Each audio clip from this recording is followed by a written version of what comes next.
Kalau kita ngomongin tentang cara mengikhlaskan gitu ya, mungkin teman-teman nggak punya banyak kesempatan untuk bisa ketemu langsung sama saya, dan mungkin juga nggak punya banyak pilihan gitu, nggak punya seseorang yang mungkin bisa memandu dengan sangat spesifik apa aja langkah-langkahnya.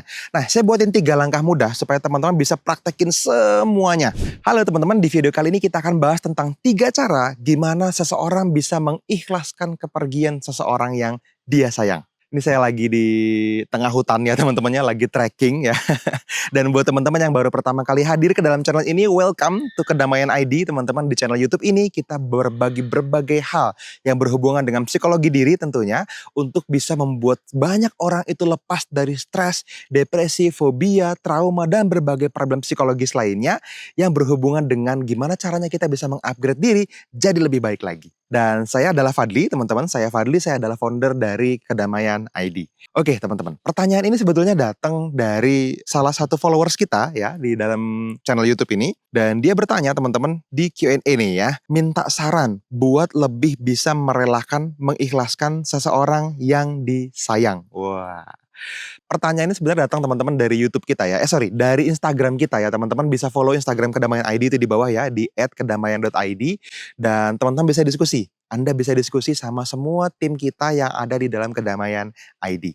Di kesempatan ini ya, saya lagi trekking ini di tengah hutan ya, ini lagi jalan pagi di sini. Kebetulan ada event camping di sini sama teman-teman juga dari Jabodetabek ya, rame-rame kita sewa bis berangkat ke sini dan rame ya, ribuan orang akhirnya, jadi banyak banget teman-teman yang camping di sini. Hari kedua kita di sini dan kita ngelewatin hutan menuju air terjun ya. Nanti saya akan kasih lihat teman-temannya, air terjunnya bagus katanya ya. Saya juga akan menuju ke sana. Treknya ya lumayan seru ya ini ya, lumayan alam ya.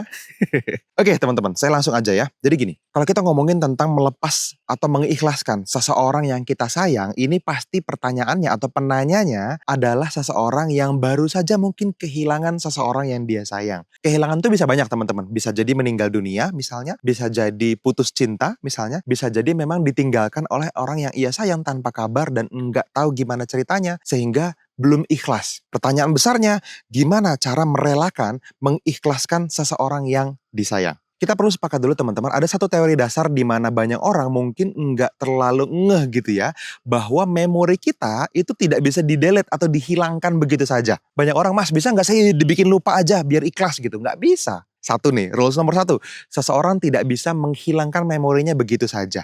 Tapi perasaan yang melekat pada memori itu, lebih tepatnya emosi-emosi negatif yang melekat pada memori itu, ini bisa dihilangkan.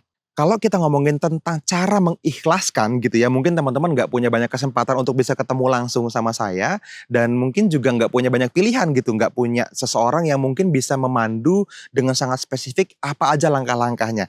Nah, saya buatin 3 langkah mudah supaya teman-teman bisa praktekin semuanya. Yang pertama, teman-teman perlu mengekspresikan perasaan Anda, ekspresikan emosi Anda gitu ya. Jadi teman-teman perlu mengungkapkan sesuatu supaya ini nggak ketanam terus di dalam diri. Memang sesuatu itu perlu dituangkan teman-teman, dan dituangkan bisa dalam bentuk cerita sama orang yang Anda percaya, atau journaling misalnya, mencatat misalnya dia dalam buku harian, atau sekedar ngetik gitu misalnya gitu ya, nulis gitu di dalam sebuah halaman Word misalnya seperti itu. Sehingga Anda bisa menyalurkan apa yang terpendam. Karena kalau ini dipendam terus teman-teman, lama-lama jadi emosi negatif yang berujung menjadi sesuatu yang menekan, bisa jadi kecemasan, bisa jadi stres, bisa jadi sangat mengganggu seperti itu. Nah, kalau teman-teman melakukan langkah pertama ini dengan mudah, teman-teman bisa akan sangat terbantu. Yang kedua, dapatkan dukungan emosional. Nah, ini dia. Ada banyak terapi kelompok, ada banyak konseling pribadi yang bisa dilakukan gitu ya. Ada banyak sesi hipnoterapi bahkan yang bisa dilakukan. Dan ini adalah ruang aman yang menurut saya bisa membuat teman-teman mendapatkan keikhlasan dengan instan, dengan cepat. Sekarang udah ada banyak banget teman-teman aksesnya gitu ya. Teman-teman bisa ngobrol sama tim di Kedamaian ID misalnya. Di kita di sini ya, di bawah di kolom deskripsi itu ada link WhatsApp untuk bisa ngobrol sama tim Kedamaian ID, itu ada. Dan yang menarik, mereka bisa dipercaya untuk teman-teman bisa sharing apapun seputar problem teman-teman semua. Ya, itu langkah yang kedua. Yang ketiga, teman-teman, kita perlu buat ritual pengingat. Widih, ini kok Mas Fadli ngajarin bikin ritual ya? Nggak gitu, teman-teman. Ritual pengingat yang saya maksud adalah sesuatu yang bisa teman-teman lakukan setiap hari dengan nyaman untuk bisa terus kembali merasakan perasaannya dengan level bahagia yang lebih tinggi. gitu ya. Biasanya banyak orang yang sudah nggak bareng sama kita lagi, Anda ingat banget memorinya. Nah, keikhlasannya akan muncul begitu teman-teman berkali-kali masuk ke dalam perasaan itu, tapi dengan state of mind yang happy, yang bahagia. Bisa dengan meditasi misalnya gitu ya, bisa dengan merenungkan semua jasa-jasa baiknya buat Anda gitu. Banyak, teman-teman bisa pilih banyak hal yang mungkin teman-teman bisa lakukan. Dan 3 langkah mudah ini teman-teman sebetulnya bisa Anda lakukan sendiri dimanapun teman-teman berada.